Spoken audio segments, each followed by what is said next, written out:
ਮਮਦਾਰ माड़े बंदे किराए पर बैठे हैं बाबा जी 200 कमाए तो बच्चों को होर की खवाना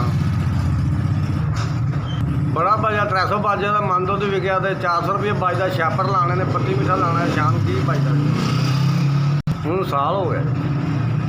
बच्चे 2 3 धियां ने 2 पुत्तर हाँ जी धियां ब्याह धियां ने अजे मुंडे छोटे जी काम शाम लभे तो कर ले ना लभे तो ना सही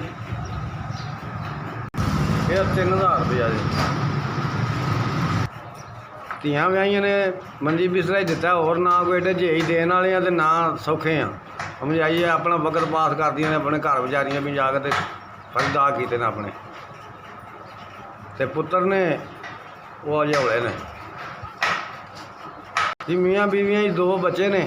तो रोटी बड़ी शाम को मुश्किल कमाई जाती है तो वक्त ही पास होंदा पिया